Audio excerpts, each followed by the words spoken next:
Experts in law enforcement have long warned that illegal U.S. firearms are driving gun-related crime in this country.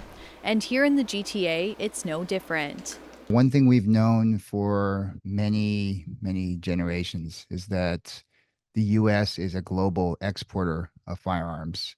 There's not really like this clandestine network that we sometimes see in Hollywood films of, sophisticated purchasers who then reroute to some kind of like underground market. It's really just individuals go into stores, and if they don't get disqualified at the time of purchase, and they pass the instant background check system, they're able to get a firearm and leave that day. As Trump targets Canada with punishing tariffs over concerns about border security, data shows that most of the guns coming north are from the U.S. In January, the federal government said it was implementing its $1.3 billion plan to better secure the border.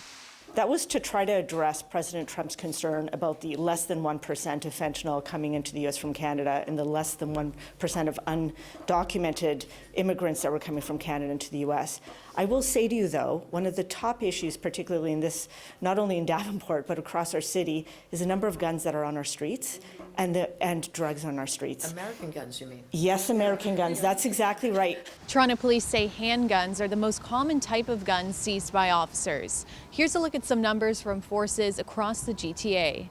In 2024, Toronto police seized 717 crime guns, and 88% of those were sourced to the U.S. Of those, 515 were handguns, and 91% of those were sourced to the U.S. Last year in Peel, a total of over 200 illegal firearms were seized, and the force says approximately 90% can be traced back to the States. As a result of those investigations. And in York Region, of the 94 crime guns police found, 63 were traced back to the U.S. We're not talking about guns that have been turned in at the front desk or guns that have been turned in by the general public. These are guns that are actually used in the crime. Unfortunately, we've seen a steep increase in the numbers of instances where our officers are coming into contact with firearms. I would say we'll go back 5 years ago, the instances where a frontline member would seize a firearm from a vehicle were rare. Officers are noting an uptick in Peel Region too. Every day here in Peel, we are either seizing a illegal handgun or an illegal handgun and firearm is being used in our region. They're being used in the types of offenses that are really harming our community. So they're being used in home invasions, carjackings, commercial robberies. The vast majority of those tools of violence that are used in those crimes are illegal firearms that are being smuggled in from the United States.